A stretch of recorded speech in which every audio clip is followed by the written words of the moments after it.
Welcome, everyone.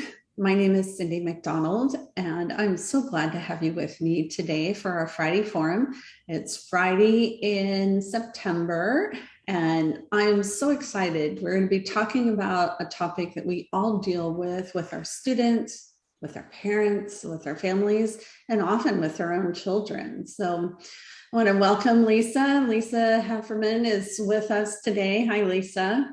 Hey, Cindy, thank you so much for asking me to join you. I'm so glad to have you. As everyone is joining us, go ahead and use the chat. Let's welcome Lisa and tell her your name and where you're from. Lisa, you're going to find we have an audience from all over the world. I have people in Colombia and Puerto Rico and just all over the world. So as you're joining us today, go ahead and put in your name and where you're from. And welcome to Lisa. As you're doing this, let me introduce Lisa. Some of you may know her. She's a co-founder of Grown and Flown. She's also a New York Times bestselling author, and she is a mom, and she has a lot of experience working with teens and parenting teens and coming from that perspective. So I've known Lisa for many years. We've collaborated on a couple of different things. I know she has a book. She and Mary Dell have a book out on Grown and Flown. So lots of different exciting things.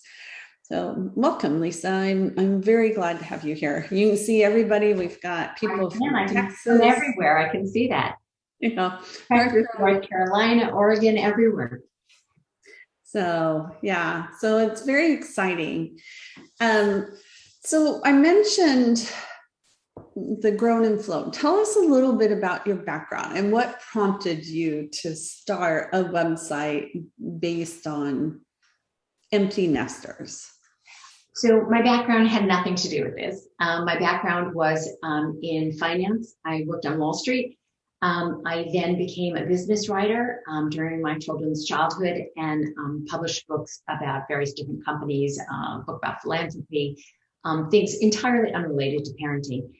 And about a decade ago, my friend Mary Dale Harrington and I were talking. We were real life friends. We were friends. Our children were in the same class, that sort of friends that I'm sure many of you have made, about the fact that there seemed to be nothing online about parenting teens. Our younger kids were just starting high school, and our older kids had just left for college. She has 2 children. I have 3 children. And we felt really lost. We felt like these were some of the toughest years in parenting.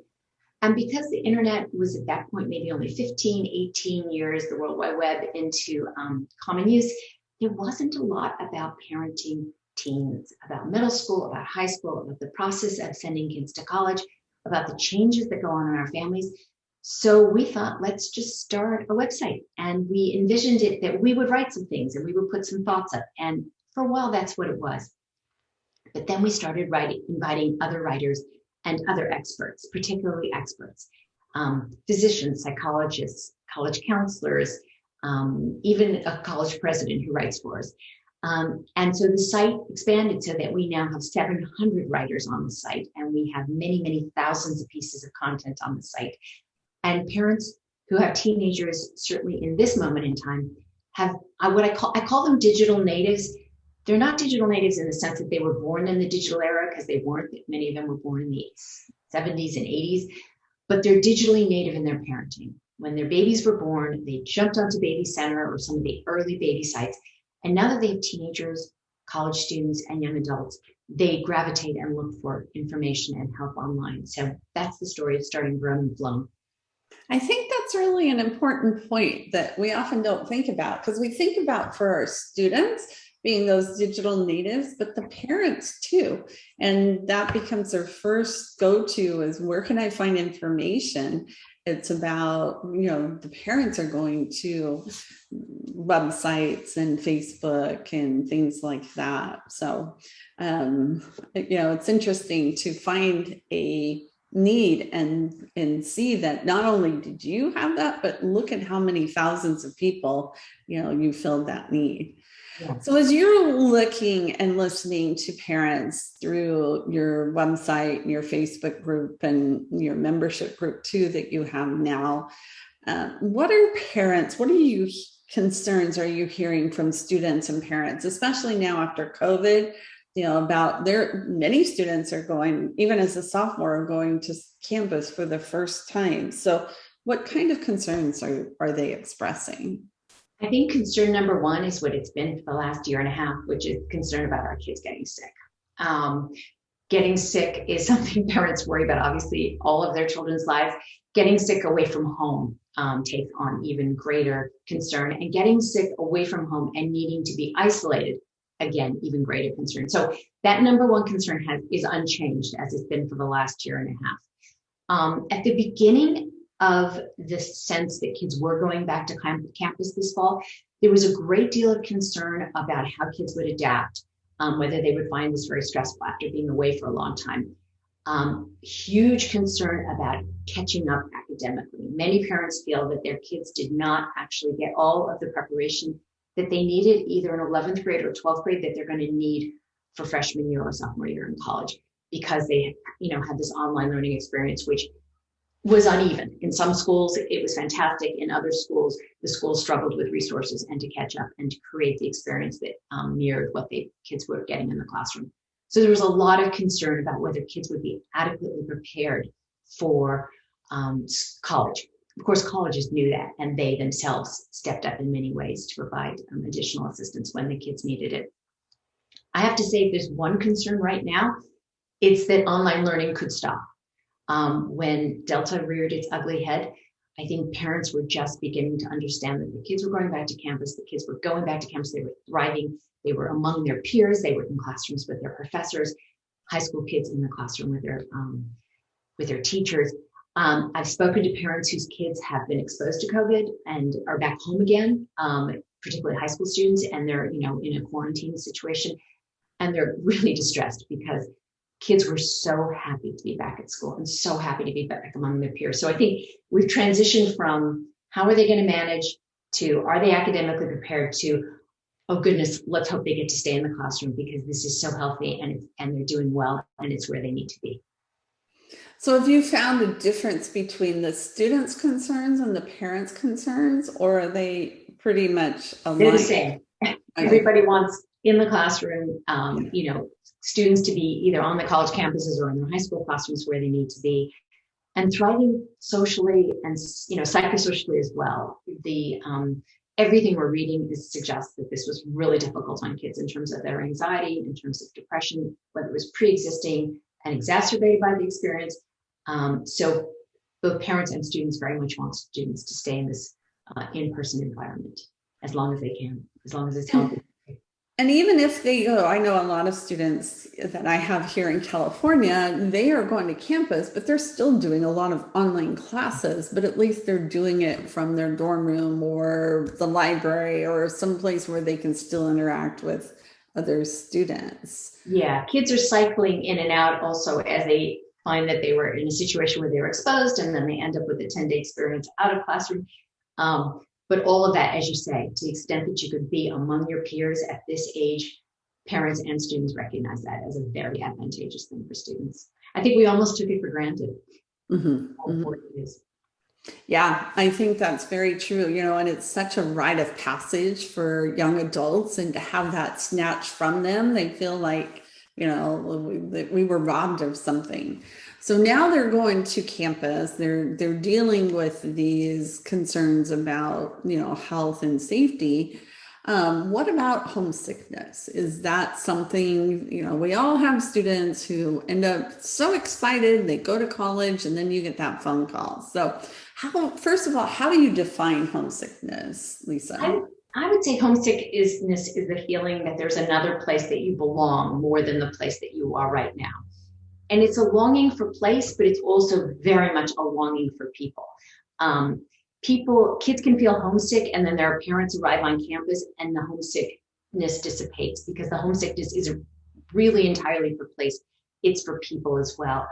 One of the important things I try to remind my own kids of, and two of my kids of my three experienced some homesickness. was that the place that they were longing for, in one sense, no longer existed. I know that sounds really sad, but the place they were longing for was a world amongst their high school friends and amongst their high school teachers. The teachers were now teaching the next year's students, and they were no longer their teachers, and they were no longer there for my students, my kids. But most importantly, their friends were no longer there. They were hoping to come back to a place, or longing for a place, where they would be amongst the people they had grown up with, the people who meant so much to them. And of course, many of those people were no longer there. They had gone to college themselves. They had gone to work. They had gone to the military. They had gone on to whatever the next stage of their lives were. So I tried to remind them that they were homesickness for something that was now gone. It's the first time that our kids have to have that feeling of passage of time so clearly that as adults we know well. Mm-hmm. I think that's a very good point. And I do think that we as adults, parents, and counselors keep that in mind. I'd never thought about it from that perspective.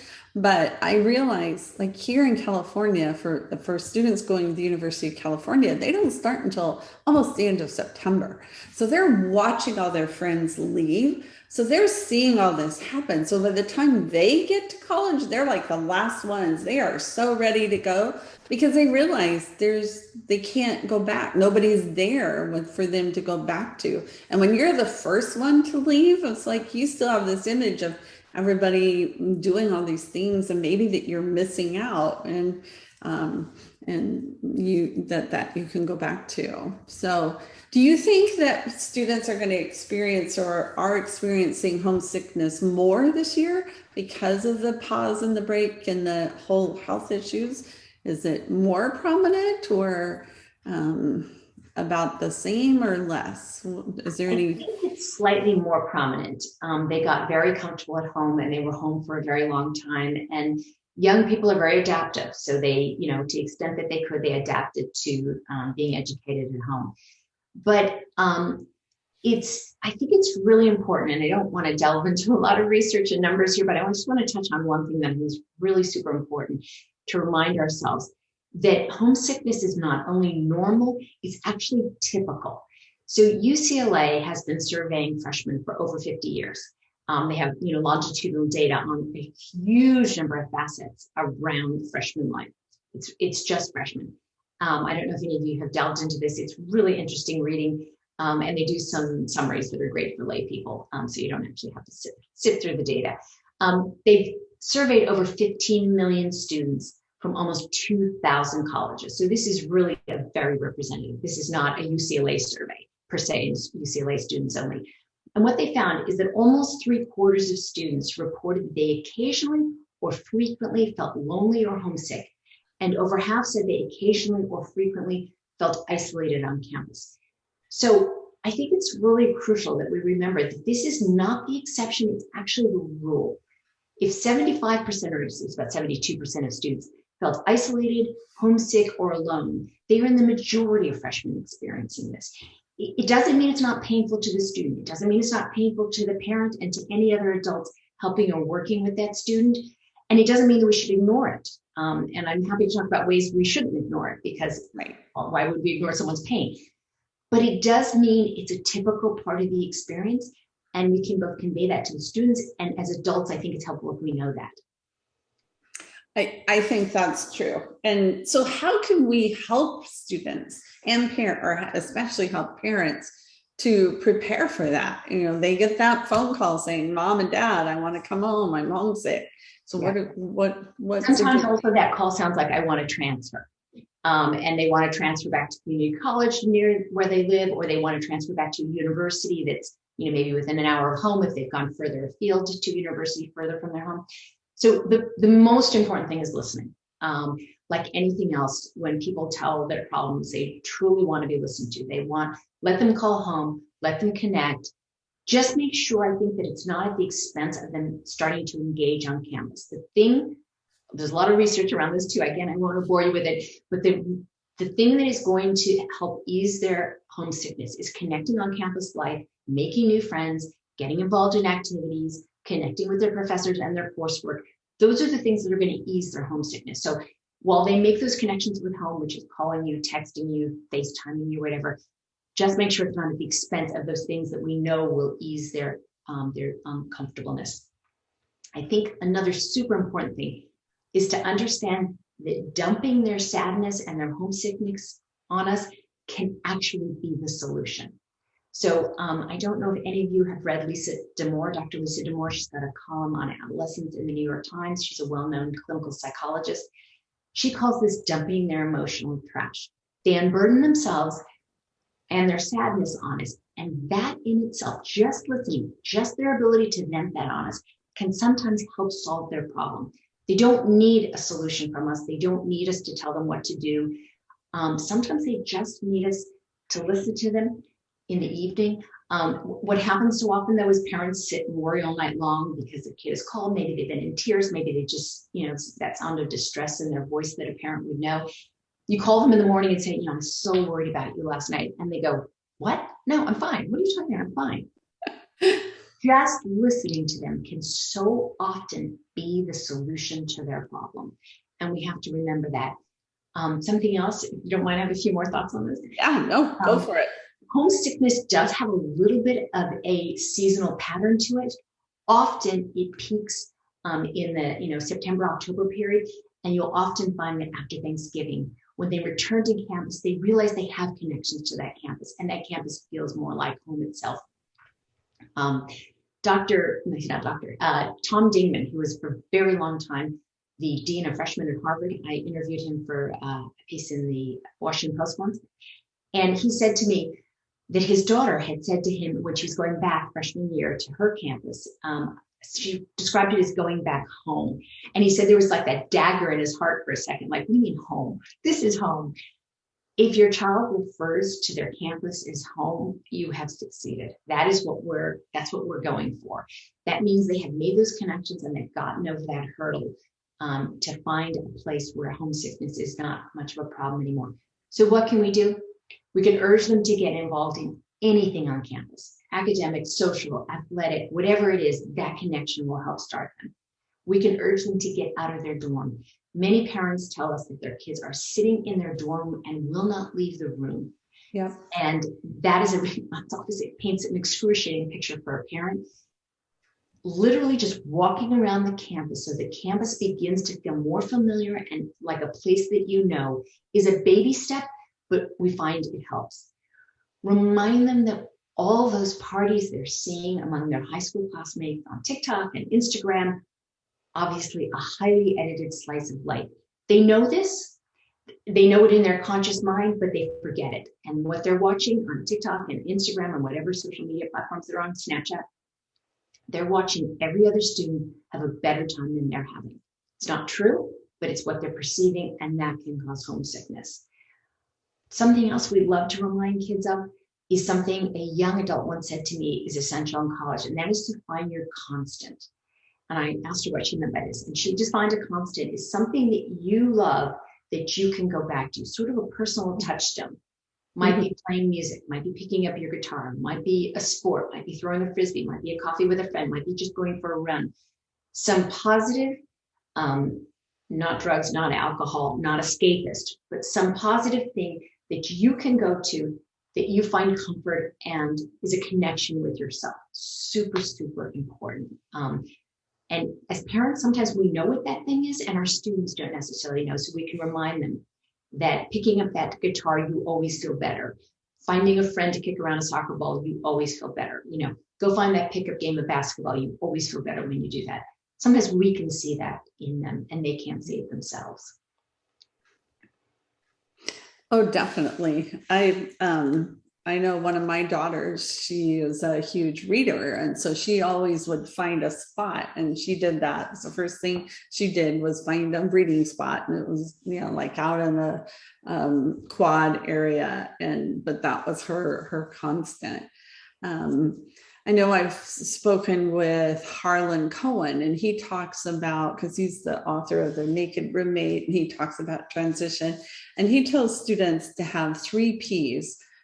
Find people that you can connect with, and, through activities or things like that, find places where you can go and, and connect, and then just have patience too. You are going to be uncomfortable. As you mentioned, the statistics show that most students will go through that homesickness, but you have to learn how to be uncomfortable for a while and have that patience to work through that.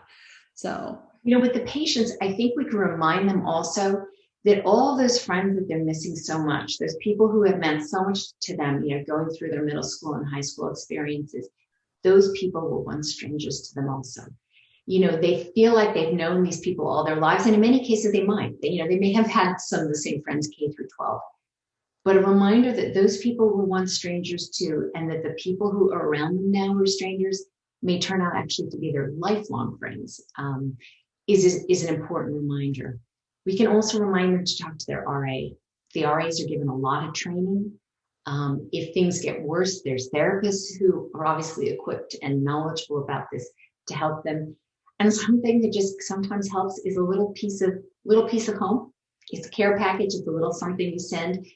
And also, we find it's helpful, but parents and students to know the day they're going to reconnect. So are you as a parent going to come on campus for homecoming or a parents' weekend, or will it be Thanksgiving when you see your child next? Just so everybody knows this is the day that we're going to reconnect in real life. A date really helps rather than, we don't know exactly when it's going to be. That's a good point. I hadn't thought about that, because then they have something you can point to and the students couldn't point to, homecoming weekend or something like that. So Jeff raises a good question. What are your thoughts about students who are starting after being home all last year? They're sophomores, but they're living off of campus. They're not in the dorms. They're having that extra layer of, adulthood. They have to move into an apartment and deal with all of that too. So they are definitely at a disadvantage. Some of the research that I did for our book, which is about the high school and college years and the transition that families make, shows that living on campus is actually one of the best things students can do to successfully complete 4 years, because they become so connected to that campus by living on campus. So sophomores are going to have to do extra work that they didn't have to do if they had just been seniors living on campus. It's the dorms on campus, but it's also the icebreaker activities, the brand new freshman activities, the dorms, the parties, the dances, the activities fairs. All the things are structured so that those freshmen connect to their campus, and they're not structured so that the sophomores connect to their campus. Super important that the adults in their lives remind them of those things, that even though that's a freshman thing, you need to go to it, because this is in some ways your freshman/sophomore year. But there's no question that this is a more difficult transition for them. And they're being asked to hurry something greater. I think many colleges are recognizing that and offering, transition programs for the sophomores. But the fact that they aren't on campus adds a whole nother level to the difficulty to it. So when do you know where the line is between stick it out and come home?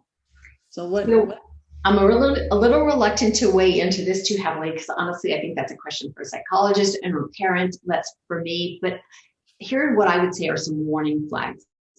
When your student is actually not functioning the way they should function, and by that I mean they are not sleeping, they are not eating well, they are not managing the day-to-day things in their lives that an 18-year-old or a 19-year-old can manage.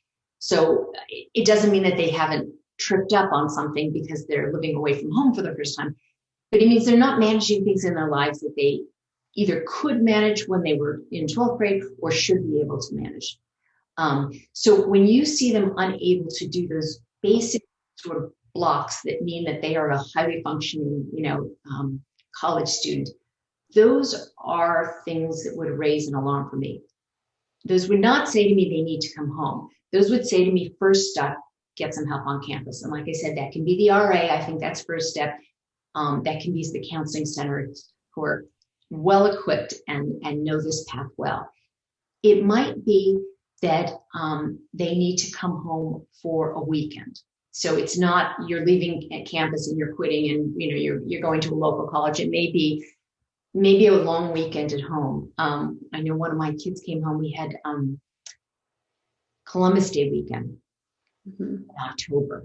And it was a 3-day weekend. And he was, having some homesickness. And this was like a perfect opportunity to come home because there was that extra Monday attached to it. And that itself helped ease a lot of things. He just, remember when our kids were little and they were at the playground and they would play on the swings and slides, and then they would run back and they would like touch your knee because you were sitting on the bench, and then they would run back and play on the swings and slide.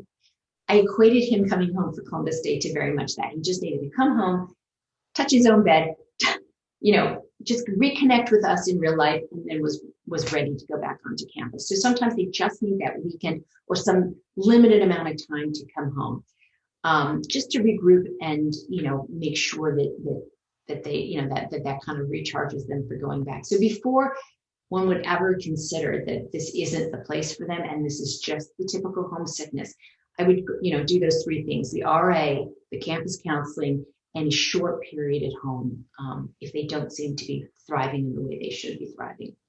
Yeah. No, that makes, that all makes a lot of sense. And those work from a parental perspective, right? Because as you said, touching that base and knowing they can come home, and Julia just put a comment in, it's like telling a student they can't come home can be harmful. And you're not necessarily saying, no, you can't. But as you said, here are the steps. Have you done this? Have you done that? One of the things I've run into, and I have found more of my students will come home because of roommate issues than academic issues. So sometimes I think that becomes a part of the homesickness, is that they're maybe, for many of our students, they've never shared a room before. It's the first time they've lived in a room with another human being, even if they have siblings or if they're an only child. So, what are your thoughts, or what have experiences been? I think in some ways we set our kids up, not necessarily we do it, but in the larger sense, for some of these problems. They get told 1,000 times, these are the best 4 years of your life. That's just a really high bar to hurdle. One of my kids described college as the best 3.5 years of your life. He said, nothing about the first semester being away from everyone I ever knew in my life and everyone I ever loved in my life was the best year of my life. So also, it's a really sad thought to think that life goes downhill from 22. So that's, no kidding, right? But the other high bar that I think people set for kids is that their roommate is going to be this amazing immediate bond with somebody that they're going to know and love, and they're going to be friends for life, and they're going to be at each other's weddings. And that's just a lot. That's a lot to put on a single random, in many cases, random relationship. So I think we help our kids by saying, you may or may not meet your roommate. You may or may meet your best friend sophomore year. You may not meet your best friends in college, but you may. And you're probably going to find them by finding the things in which you have interests in common, whatever those interests are. The beauty of a college campus is, that so many interests are there, and you can find people with your common interests.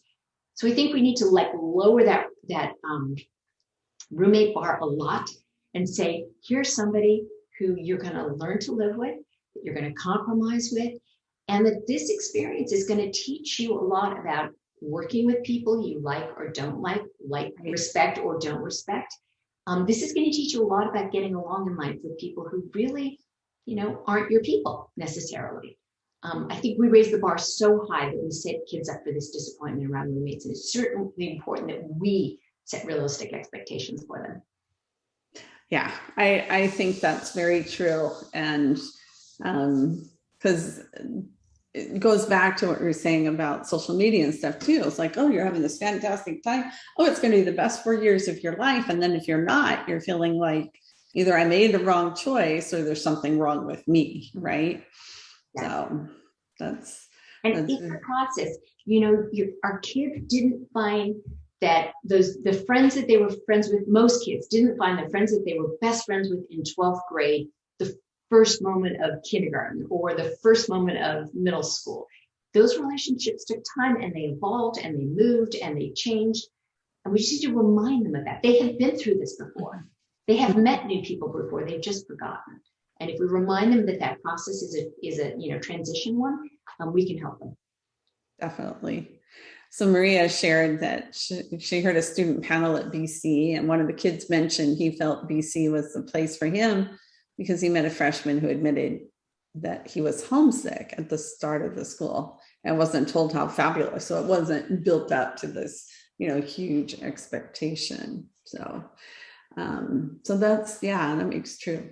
So what other tips, what other things have you found that help students and parents? What about parents? Like, you're going to be, we have the empty nesters. What do they do once their kids go away to school? How do they? That's a tough one when your youngest goes. You know it's coming. You've known, since the first day you brought that baby home.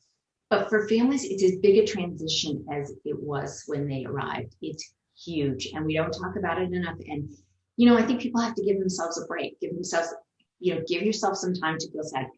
Parents feel guilty about being sad. Why should I be sad? My kid has gone to college, which means, they've gotten to where they wanted to get in their lives. This is a wholly good thing in our lives.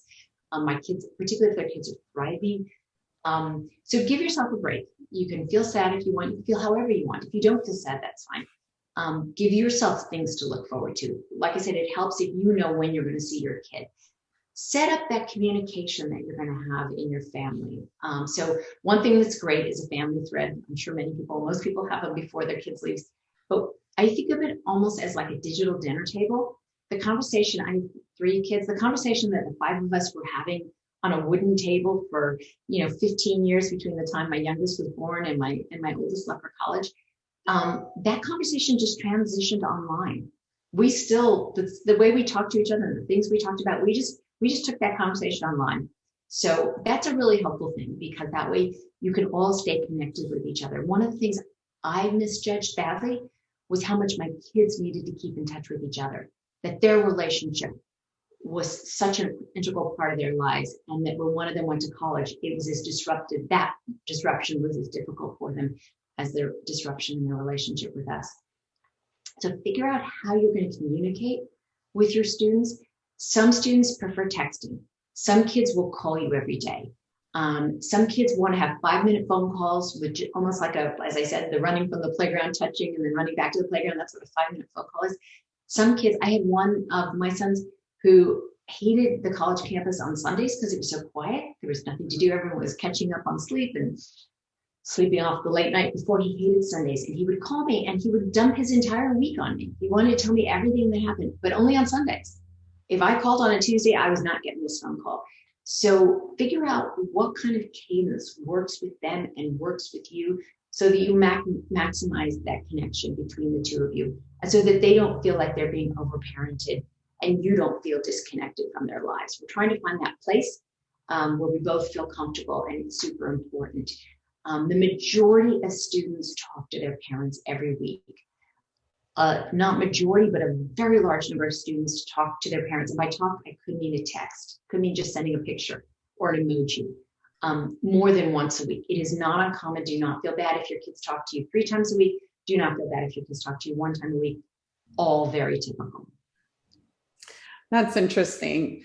So we have Carmen. So many of you who've been part of my audience for a long time, Carmen Gallegos was with me and was helping me with all of this, one of my students, all summer, and she's not, she's in college now. So she and I had a conversation yesterday, and so I'll have that available. I'll be publishing that. But she was telling me about her roommate who lives about 45 miles. Carmen's gone from California to New Jersey, but her roommate is, from 45 miles away. She says, like, her roommate talks to her parents like every day. She's like, well, that reminds me to reach out to my parents. I'll talk to them about once a week, but because her roommate's doing that, she's reaching out a little bit more, but she's not talking to parents once a day, but it has spurred her to keep that connection going. And all of these are totally typical. That one of the things that happens when our kids go to college is, our minds flip back to when we went to college, and we talked to our parents long distance. It cost a bunch of money. I don't know about you, but my parents would talk about on the phone call about how expensive the phone call is. We were literally spending the money to talk about how expensive the phone call was. And I had to call them before 8 a.m. because the rates went up at 8 a.m. So I had to get out of bed at 7 o'clock and call my parents because it was cheaper. Obviously, none of that exists. Our kids don't even know. Yeah, they have no conception of that at all right now, right? So for them to communicate with us daily, with being a text or sending us a little picture, or like, honestly, there are kids, they send us a picture of what they ate because the only person who's interested in what you ate is your mom. Right. That's fine. That's fine as long as it, in their case, it isn't coming at the expense of connecting to their campus in these various ways, socially, academically, culturally. And as long as for us, we're not, having that excruciating feeling of missing them too much. So we're trying to find that place that works for our families. And it's a truly, truly a different place, not only for every family, it's a truly different place for every kid within your family. Right. Very true. That's very true. But sometimes parents will take it too far, right? I mean, like I've had parents who've literally threatened to move in, with their kids like next door, so they're not ready to let go of that. So how can we help parents be able to let go and as you said, parent appropriately at that age level? So I think as parents, we conflate two things. We conflate our desire to control our kids and control what they're doing and have an input in what they're doing with just our desire to stay close to them. And truly, if we ask ourselves deep down, we just want to stay close to them. We want them to become high functioning adults who manage their own lives. We don't really want to manage their lives, but we conflate managing their lives with staying close to them. So if you can remember to pull those two things apart. So a kid who tells you how they manage something is staying close to you. It matters to them that they tell you how they did something successfully. It matters to them that that you hear how they did things, even though you had no control over it. So we need to remind ourselves what we're looking for is that closeness and connection. Control is not really closeness and connection. Control is what we do with small children. Julie Lithcott-Haynes' work on this is fantastic. If anyone needs a reminder, they need to read How to Raise an Adult, to see the dangers of overfunctioning for our kids. And I say this as a past overfunctioner. As recovering overfunctioner, huh? Oh yeah. As a past overnagger, I interviewed Ned Johnson the other night. He has a new book out about parenting. And when you listen to experts talk about the dangers of overparenting and how we disable our kids from taking on those adult responsibilities, it is not what you want to do. So what you want is that kid who comes to you and tells you how they manage things or asks you your opinion. Because what we're trying to move, I think what I remind myself over and over again is I'm trying to move into that advisor/mentor role. I'm trying to move into that role where they come to us and tell us their thinking, sometimes not even looking for our opinion, just talking out loud, super valuable. We all know, like, can I just talk out loud here for a minute and think this through? Or they're coming to us saying, look, a couple things on my mind. I'm looking for your opinion. I'm not looking for you to take care of it. I'm looking for you to manage it, but you're my mom or you're my dad and your opinion matters to me. That's kind of the ideal. That's the goals that we're really seeking in parenting. But Ned Johnson or Julie Lithcott-Haynes will stop you from overparenting if you need a reminder. And Laura Kirshner, she's written The Launching, and she has some books out too to help parents with launching and not over parenting, things like that. Sandy brings up a good point. Thank you, Sandy, about, parents forget that now when their kids are gone, then that changes the focus of the relationship from the parent to the child to the parent. And sometimes that's a good thing and sometimes that's not. So what are your thoughts on? You see both things. You mean the parent in their partnership with another adult. Mm-hmm. We see for many parents, this is their making of their relationship. They get to go back to the enjoyment and fun and connection that they had that brought them together in the first place before they started having a family. For some people, it's a moment where they realize that it was the kids that kept them together. So that one's all over the place. I think it's a little unknowable. But I think for many people, it actually turns out to be a pleasant surprise. Our children sap our energy. They sap our attention. We willingly do this. But when we have more of that back and we can give that to our partners, many people find that is truly a happy moment in their lives. Yeah. But should we take, once our students leave, turn their rooms into something else? Or, Question all the time, and I'm not sure. The one thing I would say is don't do it right away. You may do it with your college junior, college senior. If your college freshman comes home at Thanksgiving or the December holidays and finds they no longer have their bedroom, that can be a little jarring. They need to reconnect with their childhood in that moment. So don't redesign their entire childhood. Give them a little time. There'll be a moment where they're happy to give up that, maybe, actually it'd be surprising how they're not, but there may be a moment where they're willing to give up their childhood room, and you can turn that into an exercise room or a home office or something like that. But don't do it too quickly. Yeah. They really do feel like I can't come home if they come home and have no room. So, but yeah, that's very true. Well, Lisa, tell us a little bit more about, you've talked about different resources and things. So tell us about the resources that you provide through Grown and Flown. Thank you, Sandy. Thank you for asking that. We have a website, as I said, with 3,000 pieces of content, actually more than 3,000 pieces of content. And we try and cover every aspect of college admissions, parenting, from both experts' point of view and writers' point of view. And I will say, we very much love having college admissions experts writing about their area of expertise on our website. And so that's always something that we're looking for. We also have a community of over 200,000 parents and teachers and counselors. It's called Grown and Flown Parents. And in it, we discuss every aspect of parenting teens and young adults.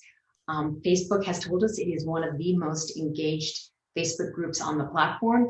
I can tell you that over 90% of the members of the group are active in the group. So it's an interesting place to talk about the issues, both as a professional or as a parent, that this age group deals with. We have a book, as you mentioned, and it's been selling very well. It's a book aimed at parents of high school students. And the last thing I really wanted to touch on, we have a membership where families can work with some of the well-known experts in the college admissions field, including Cindy, who did a session for our parents, which was fantastic. So parents join the membership. It includes 4 to 6, sometimes even 8 live sessions a month where parents can ask their questions and get answers on a variety of topics, from financial aid to the Common App to teacher recommendations to how do you apply undecided. We cover all different aspects.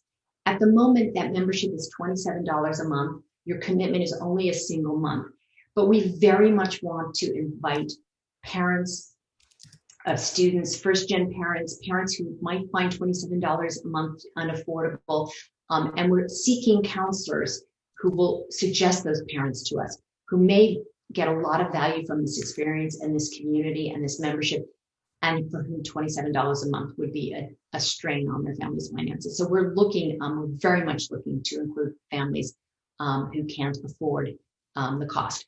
$27 a month is affordable and manageable to many families. You're not paying just for the rest of your life. As soon as you join, you have access to all the past content. So we have, at this point, dozens and dozens of sessions. So the minute you join and you pay $27, you have dozens and dozens of sessions from experts on a variety of topics.